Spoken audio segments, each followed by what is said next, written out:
Assalamualaikum warahmatullahi wabarakatuh. Innal hamdalillah wa nusalli wa nusallim ala rasul karim wa ala alihi washabihi ajmain. Alhamdulillah, diri yang dimuliakan Allah Subhanahu wa taala. Hari ini qadarullah saya diserai oleh Ustadz Ipung Atria untuk sedikit bertanya-tanya pada calon mu'alafah kita, yaitu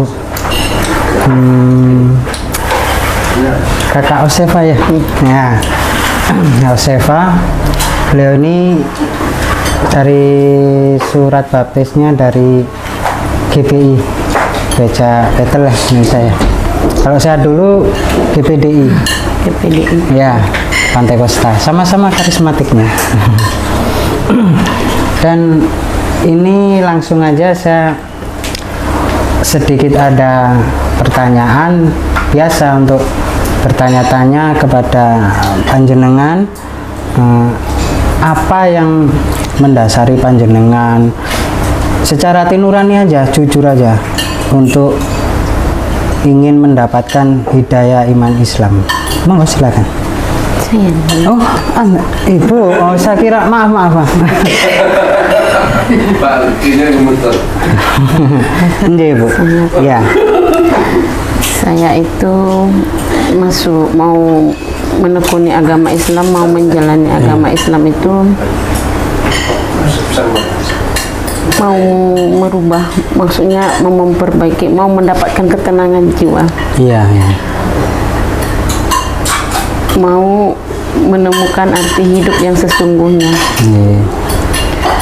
Meskipun saat ini saya belum bisa menginin anak-anak saya, tapi saya percaya suatu saat nanti saya mau memperbaiki dulu, mau menunjukkan sama mereka agama Islam itu yang sesungguhnya. Mudah-mudahan insya Allah dalam waktu dekat mereka mau mualaf seperti saya. Amin. Insya Allah kalau Ibu selalu mendoakan dan yakin pada Allah Subhanahu wa taala, tidak ada yang tidak mungkin. Pasti terjadi. Karena semua apabila seperti saya yang belajar di pondok, bahwa ada satu hadis dari Rasulullah SAW dari Ibnu Umar, bahwa semua perbuatan manusia ini dilandasi dengan niat. Apabila manusia niatnya hijrah karena Allah dan Rasulnya, maka pahala dan kebaikannya itu didapat langsung dari Allah dan Rasulnya. Dan apabila manusia ingin hijrah, ingin mendapatkan kekayaan, ingin mendapatkan wanita atau suami, makanya hanya sebatas itu yang didapatkan. Hanya Ibu harus yakin bahwa hijrah itu Ibu itu hanya untuk mencari ridhonya Allah Subhanahu wa taala. Bagus Ibu seperti itu. Dan alangkah lebih baiknya lagi kalau misal untuk meyakinkan lagi bahwa Islam itu benar-benar rahmatan lil alamin dan agama yang diridhoi oleh Allah Subhanahu wa taala. Silakan Ibu pelajari lagi, baca Bible-nya. Di situ banyak bahkan mulai dari perjanjian lama sampai perjanjian baru yang menyatakan bahwa yang berhak disembah itu adalah Tuhan Allah yang Esa. Nggak ada, maaf ya, nggak ada Nabi Yesus Ibnu Maryam itu mengatakan menyembah beliau, nggak ada. Bahkan banyak, ini rangkuman saya 3 buku, bahkan ini yang 1 buku rangkuman saya. Nah, ini semua banyaklah rangkuman saya tentang mulai dari perjanjian lama sampai perjanjian baru, banyak semua rangkuman saya. Seperti dalam Ulangan 6:4-5, dengarlah hai orang Israel, Tuhan Allah itu Tuhan kita, Tuhan itu Esa. Bukan Tuhan Yesus kita kan, Tuhan Allah kita, Tuhan itu Esa. Ini di Bible ada. Iya, di Alkitab. Ya, ada. Saya nyebutnya Bible sekarang, bukan Alkitab. Ya, kalau Alkitab itu kumpulan kitab. Harusnya nyebutnya Bible. Kalian dari bahasa Belanda, yaitu Biblets, Bible, atau Gospel. Nggak boleh nyebut Alkitab atau Injil, Bible atau Gospel. Banyak inilah rangkuman saya. Ini yang banyak teman di Esa juga. Oh, banyak. Nah, seperti juga dalam Mazmur 89:34, Tuhan itu juga bersabda, aku tidak akan melanggar perjanjianku, dan apa yang aku keluar dari bibirku tidak akan kuubah. Jadi kalau seandainya ketika dalam perjanjian lama Tuhan itu Allah yang Esa, tapi entah kenapa dari perjanjian baru jadi Yesus, kan tidak terpakai ayat ini, berarti Tuhan itu pelin-pelan. Nah, tapi kalau dari perjanjian lama tetap Allah, perjanjian baru tetap Allah, ya jadilah Islam. Maka alhamdulillah Ibu sekarang sudah masuk dalam iman Islam. Ini sudah sadar teman? Belum. Wah, ya. Gali dulu. Testimoni. Ya. Perjanjian lama, perjanjian baru. Keyakinan lama. Ya. Nah, dan ini Bu, apakah dalam dulu di dalam ketika Ibu dalam masuk jemaat GPI atau sering-sering sharing sama om atau tante atau para pengerja di gereja tentang pergumulan iman yang Ibu rasakan ketika sudah mulai meyakini Islam? Oh, belum, karena dari pandemi itu kita memang sudah tidak ibadah sampai sekarang udah ada hampir 3 tahun sudah tidak ke gereja. Jadi waktu kemarin juga pihak gereja nyamperin saya, saya udah mau masuk Islam. Sudah masuk atau belum? Belum, saya belum, ya memang belum. Jangan dulu katanya. Udahlah, kataku, udahlah, saya mau tenang. Udah biarin saya jalanin. Itu kemarin saya ngomong. Berapa kali mereka nyamperin saya.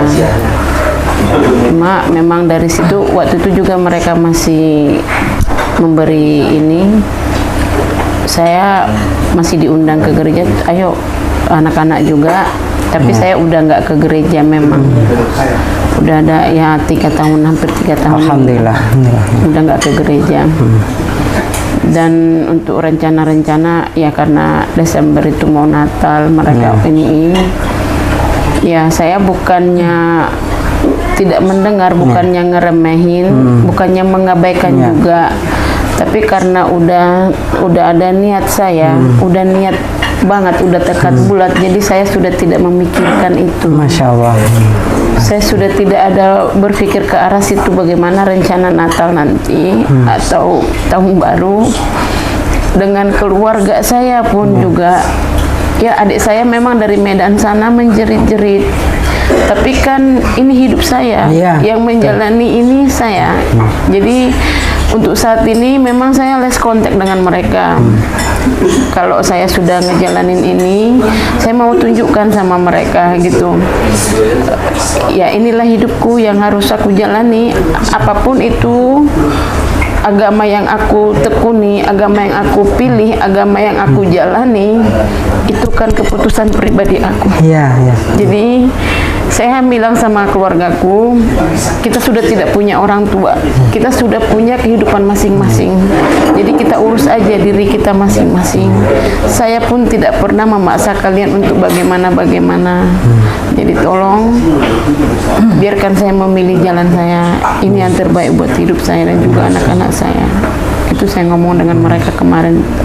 Ya dengan begitu kita sampai sekarang belum berhubungan, less kontak pokoknya. Iya. Alhamdulillah, ini menandakan bahwa Allah Subhanahu wa Ta'ala itu sayang pada ibu. Dari jutaan manusia yang belum mengenal Allah Subhanahu wa Ta'ala, hari ini Allah Subhanahu wa Ta'ala memilih ibu. Itu tandanya Allah Subhanahu wa Ta'ala itu sayang, masih sayang pada ibu. Kalau Allah Subhanahu wa Ta'ala tidak sayang, Masya Allah Subhanahu, dibiarkan. Seperti orang tua tidak sayang anaknya, dibiarin.